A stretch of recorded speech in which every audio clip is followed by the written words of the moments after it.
Welcome to Authentic Living with Roxanne, a place where we have conscious conversations about things that really matter in our lives.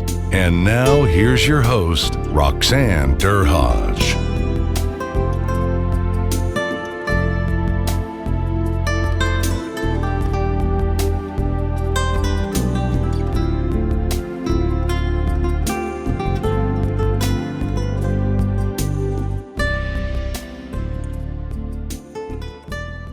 So what we find today is that most of us are trying to find, I would say what I would say would be the sweet spot around culture. And today I have a subject matter expert on that, Hema Crockett. And Hema has done a lot of amazing work in lots of realms around culture. She calls herself a recovering HR executive. So that I want to talk about.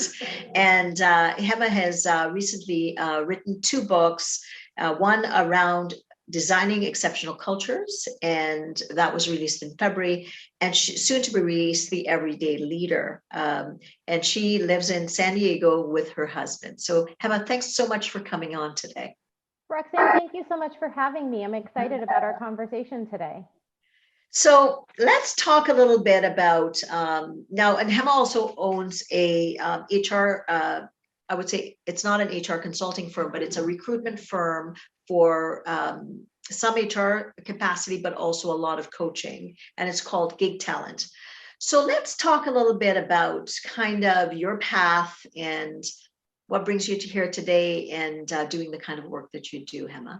Absolutely. And this will tie in a little bit with that recovering HR executive you touched upon earlier. But my background, I'd been an HR executive for about 18 years in a whole host of industries, mainly startup, but I had my fair share of much larger companies that were in different stages of their life cycle, but tech, biotech, fintech, financial services. Was fortunate enough to spend some time overseas as well and working with the State Department and Department of Justice on different aspects of culture and human rights overseas as well.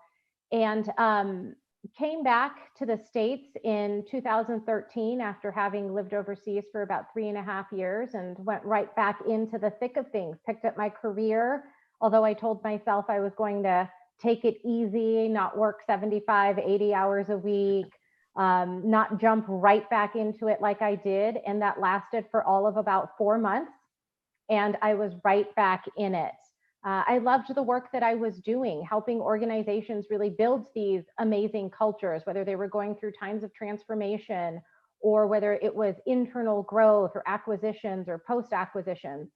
And decided along that path about 3 years ago that I wanted to branch out on my own and really create or curate a life that allowed me to focus on my passions, do what I love doing, really being authentic in how I was living my life and intentionally designing it, but still being able to do the work that I love to do and give back in that capacity. And so went out on my own and stayed in touch with a close friend and former colleague, Jamie Jacobs. And that's how we got together and formed Gig Talent, which you had touched upon earlier. And Gig Talent really is a modern talent agency. So we're a collective that allows others who are on that journey that I talked about myself being on as well, going from whether it's in-house work or corporate work to really being a consultant and creating the life that they want to live, doing the work that they love to do. And we focus on HR consultants, business strategy consultants. We have some operations consultants as well, and then a lot of leadership coaches, all designed in the vein of helping organizations achieve that amazing culture, have really strong leaders in the process as well. So it's definitely a journey, and one that I write about. Actually, it's the beginning chapter of the Designing Exceptional Organizational Cultures. It's one of the first chapters that Jamie and I wrote, was our own story, our own journey to get us to this point in time. So let's talk a little bit about with organizations, and ultimately organizations are a culmination of their people and with a set of guidelines. And when we talk about corporate culture, and developing a corporate culture. Tell us a little bit about what's involved in that for anyone listening. That's either they have a culture that they inherited, or they're maybe starting off and they want to ensure that they're taking the right steps to lay the proper foundation for, I would say, a healthy culture. Absolutely. And you're spot on. Regardless of whether they know it or not, there is always a culture, right? Good or bad, there is a culture that exists. And the way that we define culture is really thinking about it as the intersection of values, actions, and behaviors, right? Think about it as the rules of engagement. How do you want employees to interact with each other, to interact with customers and clients as well? And so one of the foundational elements, at least in our opinion, of any culture are your values. Right? I think of them really as the foundation of a house. If you build strong values, and if you have a strong foundation of a house, then you can continue to build up, and up. And if there was ever a change that came across your way, as we know, take the pandemic, for example, right? If it's built on a solid foundation, anything can happen to those four walls, that's okay. But who you are at your core stays the same. And so we really take those values and infuse them throughout all aspects of culture so that you're living them, you're making decisions based on those values. And that's whether you're at an employee level or at a CEO level, right? How you are leaning into those values is really key. And then how you pull that thread all the way through, how you compensate employees, how you recognize employees, your leadership development opportunities as well. In addition to values, I would say leadership is really important when looking at culture and wanting to build a strong culture. One of the things we talk about in the book is starting with self-awareness as a leader, right? How are we showing up? And as we think about our impact versus intent, that is saying something, whether we think it is or not. And our teams are taking cues from us and employees are watching.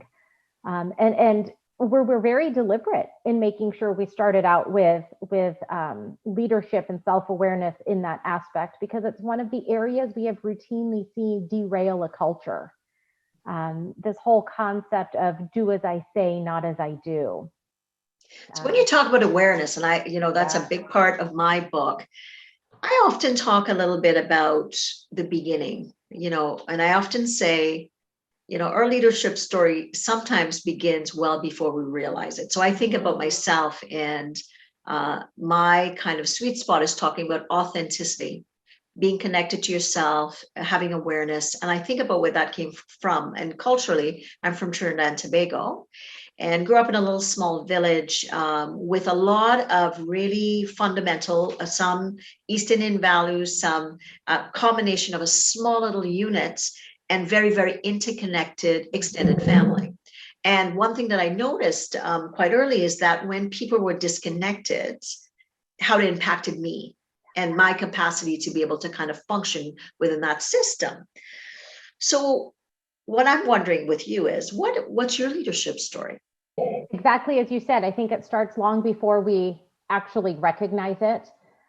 For me, my background is East Indian as well. And my parents came to the US when I was 2. My dad, had a job here in Arizona is where I grew up. And really for me, it was watching how I grew up, which was very different from those around me. I mean, there was this push-pull to a degree, right? Of East Indian values and the traditional aspect of an East Indian culture living in America. And what that really looked like. And we had a close-knit group of family friends that I grew up with, their values and ideals much the same way.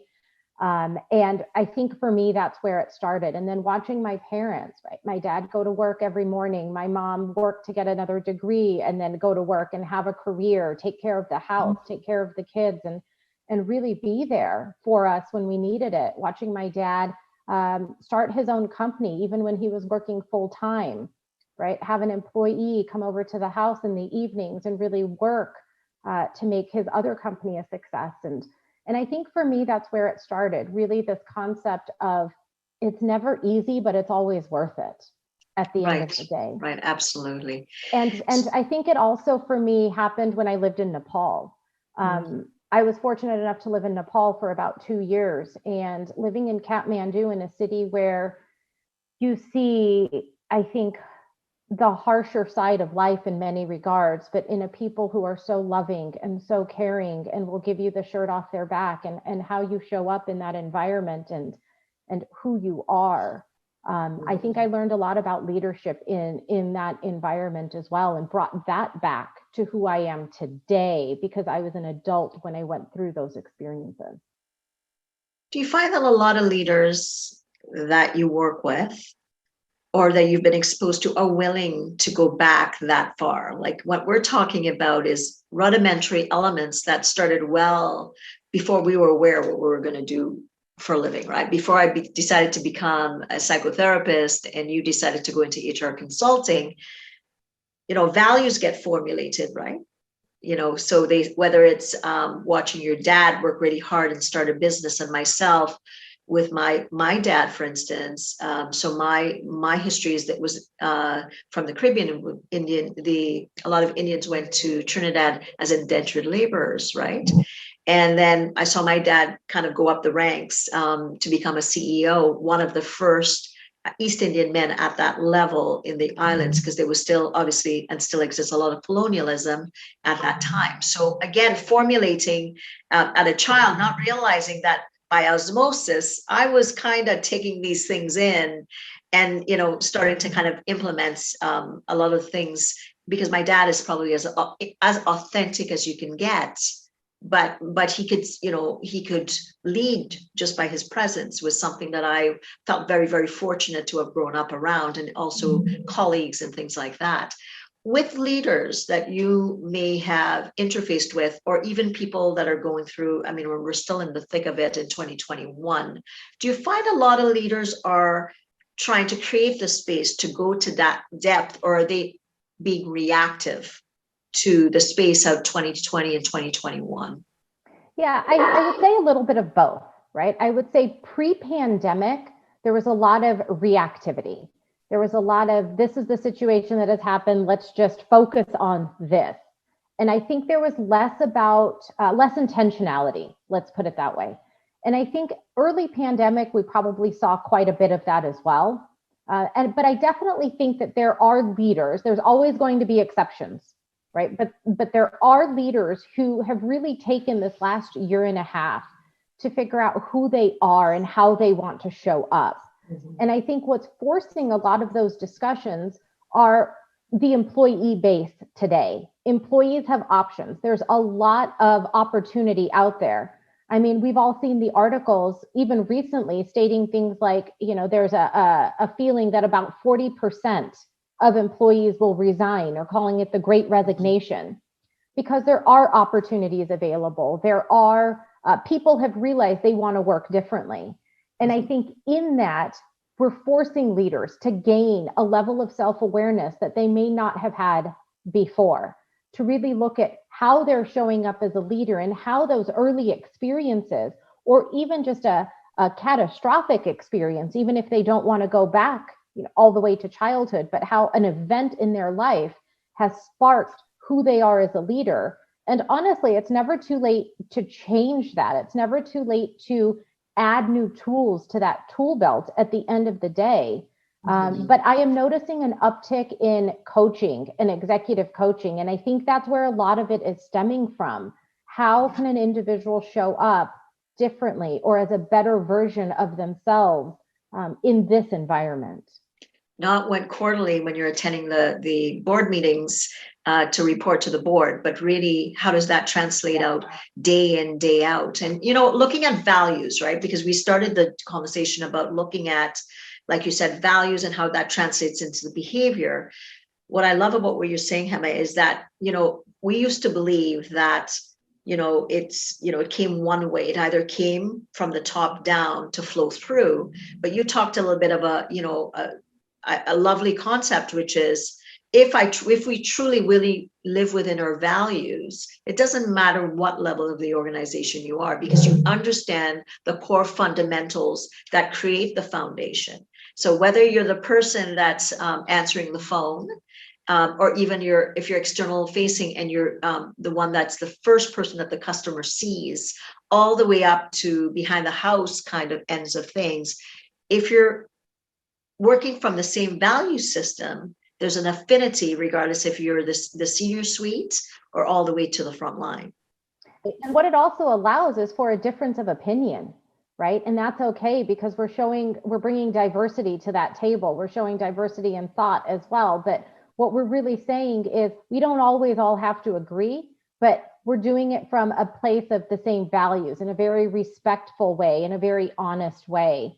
And I think that is also what employees are looking for today in a leader in an organization. What I'll also add to that is I don't think that it matters what your title is to show up as a leader. I think that's often a misconception for so many people. I don't have manager in my title, or vice president, or director, or countless other versions of this level or this arbitrary title. That anybody at any level within an organization can show up as a leader. It is all about not only those values, but those leadership traits that you bring to the table, and making sure that your actions and behaviors are really aligned with what you're saying. That has no bearing on your level within an organization. So I'm going to play devil's advocate for a second and say I completely agree with you. Yeah. The title of my book is called ROR, Return on Relationships, which I completely believe that if you focus on that, the ROI takes care of itself. So I would say that the level of awareness really would be indicative of the culture. So if I'm coming from kind of the old autocratic top-down perspective on leadership, I'm going to be a bit diametrically opposed to that perspective. But if I'm coming from an authoritative kind of open values equal actions and equal alignment, so those are two completely different worlds. I think you're right. I think we're kind of seeing, and I think this time, it was there before, but the last couple, obviously, I would say 14, 16 months, has put it that one of the core fundamentals that us as consumers, regardless, is that we want to feel trusting of the companies that we're dealing with. And I think that's why we're seeing, like you said, a lot more executive coaching, a lot more leaders saying, wow, I'm being held to a higher standard now. I always knew I should achieve it, but now it's now like I almost can't negotiate with it, because people can go elsewhere, because, like you said, there's so much opportunities for the talent out there today. Absolutely. And I think the other thing we've really noticed, I mean, it was always there, but again, these last 14, 18 months have brought it out. People are always watching, right? They're taking their cues from leadership. So how an executive behaved over these last 14, 16, 18 months is indicative of their behavior going forward. Mm-hmm. And I think employees are really starting to say, is that who I want to be associated with? Is that who I want to learn from and develop, other skills, looking at them as a kind of a model or a role model. And I think as leaders, we're starting to say, oh man, people really are watching. And I think it's time that I evolve who I am. You're always going to have the outliers, 100%. And in some instances that has worked for those individuals, it has worked for their organizations, and there's always a place for that. I think it's about who we want to be, not only as an individual, but who our company needs to be in order to continue surviving and thriving. Because while hopefully we won't see another pandemic, there will inevitably be another crisis. Right? Our business will face something along the way. And how prepared are we to handle that moving forward? And that relies on our leadership abilities. So I want to, and I know we're almost at time, but I want to talk a little bit about the new book, because I think that's important. I love the title, first of all. So I think I know what it's about, but I would like to know, what is an everyday leader? Yeah. So the book is called The Everyday Leader. And the premise behind it is my husband and I wrote it together, which, let me tell you about a testament to a relationship. If you can get through writing a book together and looking at publishing. Is it as bad as doing wallpaper together? Ooh, wallpaper may win, actually. I think wallpaper wins, as do remodels in the home. But it was such a fun project for us to do together. He had retired from the Marine Corps a few years ago. And last year we, as everybody else, was thinking about leadership, and it was really top of mind. And we see it a lot, especially in the work that we do with our clients. And we just started talking about how the Marine Corps, right from day one, when you go into boot camp, they talk about the 14 Marine Corps leadership traits and how they're further instilled throughout the rest of your time in the Marine Corps. And for him, he had been in for 23 years, as I said, and how that showed up every day in every way, regardless, again, of where you were in your own leadership journey. And we just started thinking about that concept. And for me, what brought to mind for me is 18 years in business, thinking about how I wish I would have thought about leadership in that same way when I had started out my career, versus thinking about it, I need to get that title because then people will see me as a leader. And really thinking about how do we bring that concept to light for so many, especially in an age where I think we're craving leadership, and I think we're showing up as leaders in everything we do. And so that is the everyday leader. The everyday leader is somebody who, whether you're in the boardroom, whether you're running an organization, or whether you are president of your PTA, your kid's soccer coach, you are a leader in every way. And how you show up is just as important in that boardroom as it is on that field. Absolutely. And, it's so funny that you'd say that, because I would say that the most of the authentic leaders, and I've interviewed a fair amount of them for my book, Hema, they said that they are the same person regardless of where they are, whether they're in the boardroom, whether they're out at the hockey rink or the soccer pitch with their child, or whether they're volunteering at an organization. They are Hema, they are Roxanne, and whoever they are as a leader, they're not different in different systems within their life. So that's fundamentally, it sounds like an amazing book. So I would love for people to be able to get a hold of it. I know it's coming soon. So tell us a little bit about where they can get it and where people can get a hold of you if they're interested in knowing more about gig talent as well. Absolutely. So in terms of gig talent, our website is the best place, which is www.gogigtalent.com.